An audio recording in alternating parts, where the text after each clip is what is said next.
400 pounds of frozen herring for bait. The smell hits you before you even open the bucket.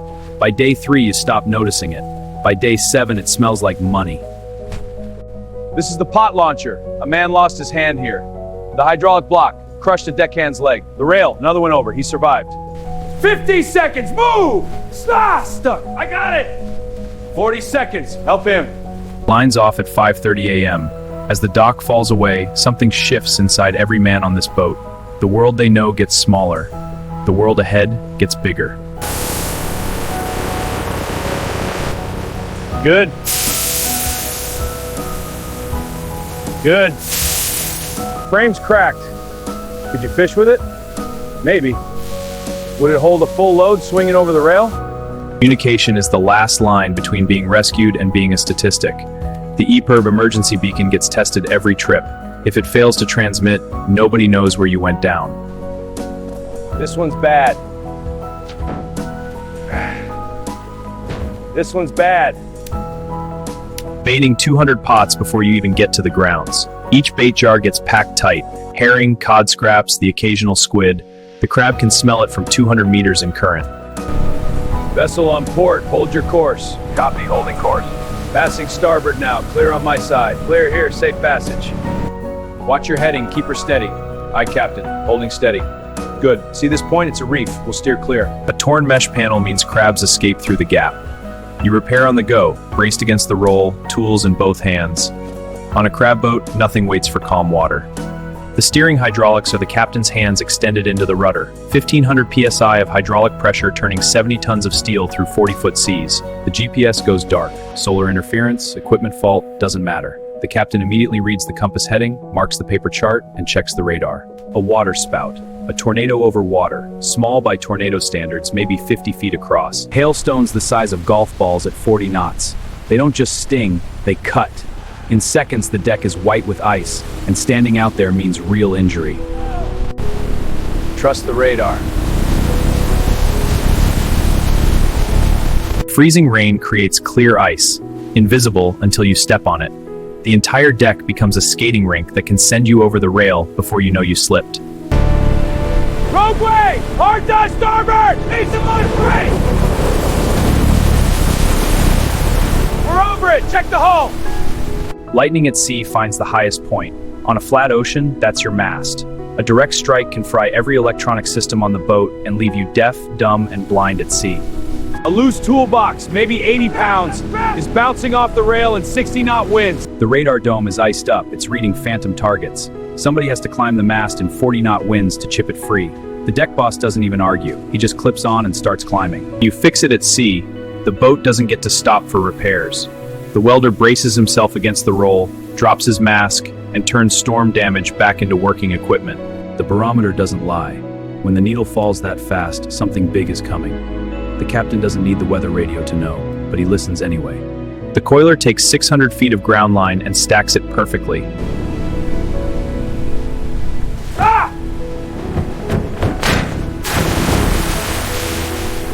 Setting in current means the pot doesn't land where the GPS says you dropped it. The captain works upstream of the target, reads the current, and places each pot by feel and calculation. The line snags the cleat. In that fraction of a second, the whole boat could go over if that line holds. The knife is in his hand before his brain catches up. He cuts. Everything continues. Night sets are slower and more dangerous. Everything looks different in deck light. He goes over in 30 seconds with a knife. Hit a pinnacle on the way down. Rocks at 280 feet can destroy a pot frame. You repair it right there on deck. Every pot in the water is money. A pot on deck is just weight. A ground line tangle can cost you 45 minutes and the catch from 2 pots. The crew doesn't swear, they just work. Every knot untied by cold hands and 30-knot wind is a small victory. Scout buoy going down now, Cap. Good. Watch for the bottom readings.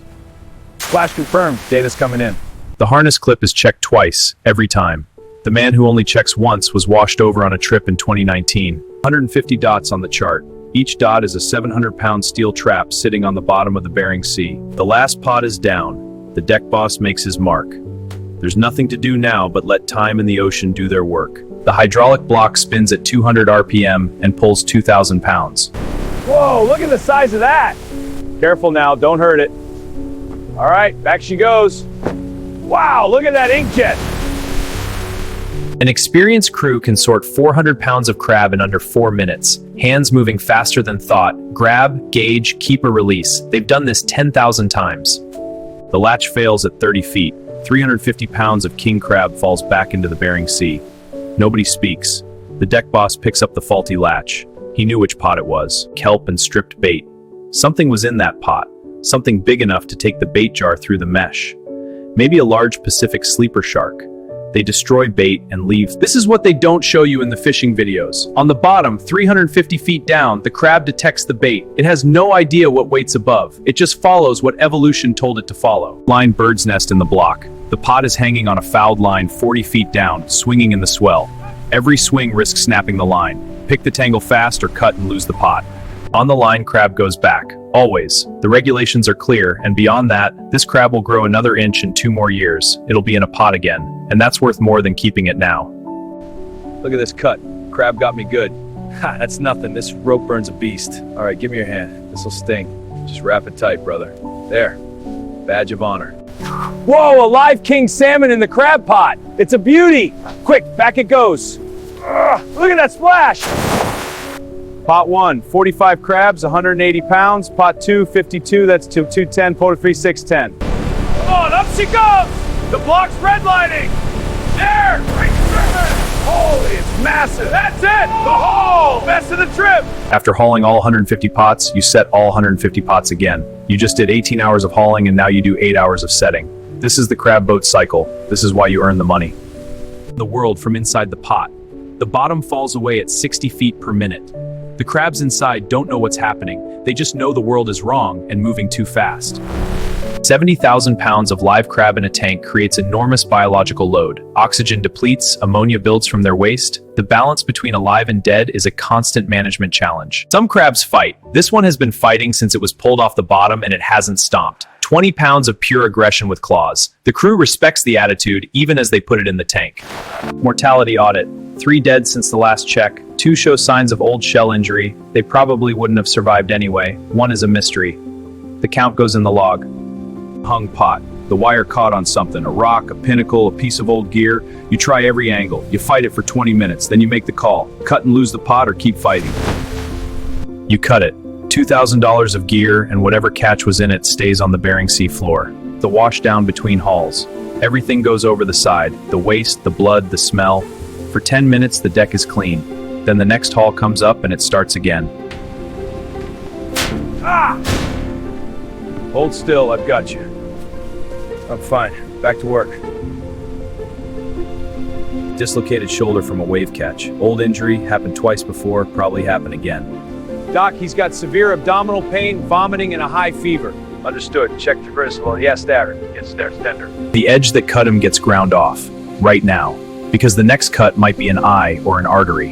Hazard identification on a crab boat isn't paperwork. Enough! Bring it right. Get back to work. Real sleep in a storm is impossible. You lie in your bunk, hold on, and achieve a state somewhere between rest and readiness. 5 minutes.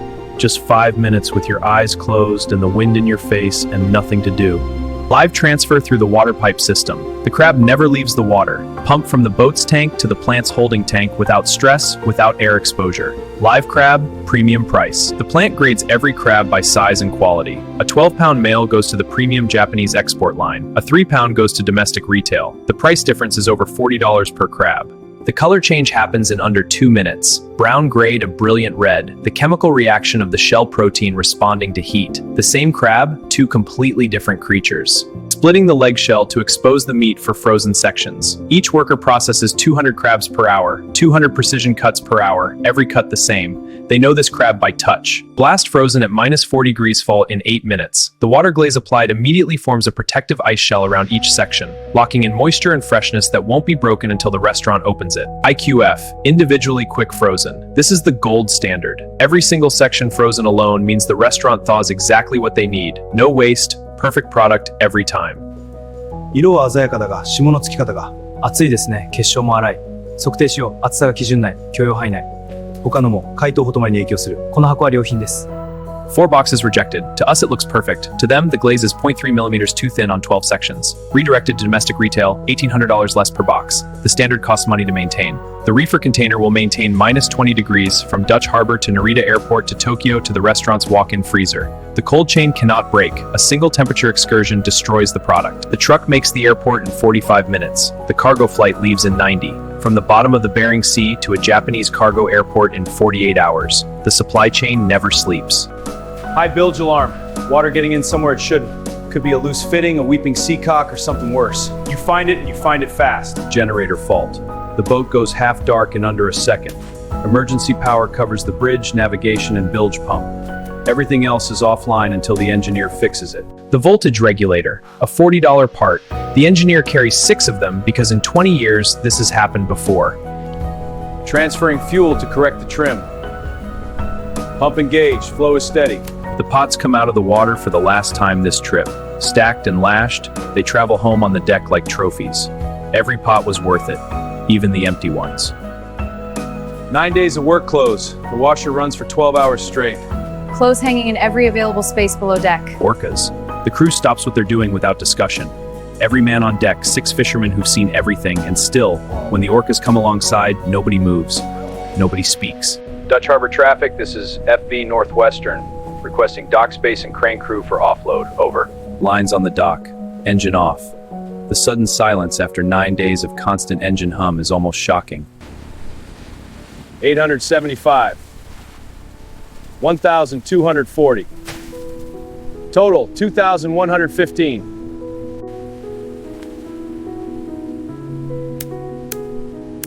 Planetics on Plandates, 98.7 Cloudmark. The live tank work paid off in every dollar they're about to receive.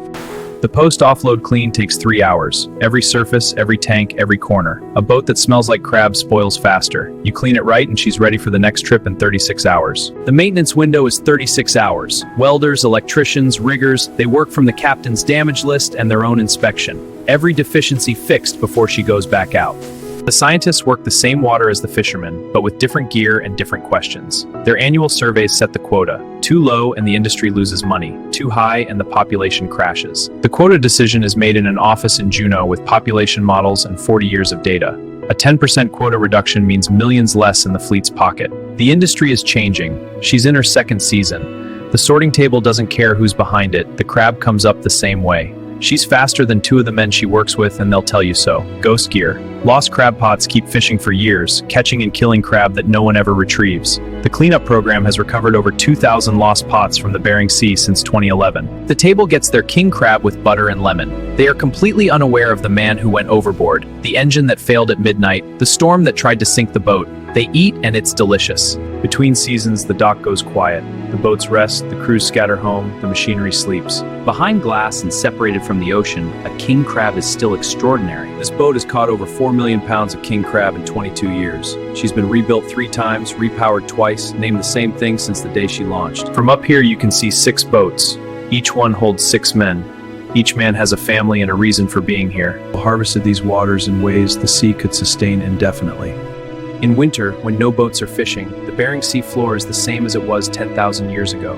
Dark, cold, pressured, and full of life that has never needed human attention to continue. The Alaskan crab fishery generates $150 million in revenue every year. These are not abstract numbers. They are full cold storage rooms and loaded dock scales and families making mortgage payments. The Bering Sea demands a price. Not always the ultimate price, but always something.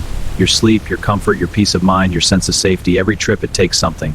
At dawn, the fleet scatters. 6 boats to 6 different hunches about where the crab are. In 18 hours, they'll all know who was right. The Bering Sea seasons turn without opinion. Winter, spring, summer, fall. Crab season opens, crab season closes. The boats go out, they come back. The mountains watch it all and say nothing. This is the reason. Not the money, not the drama, not the danger. This animal, in this place, continuing what it has always done. The whole industry rests on its willingness to walk into a baited trap. From below the surface, the boat is just a shadow. A dark shape moving above the world. Full throttle, heading out. The same direction these men have been going their whole lives. Toward the difficult thing. They're gone.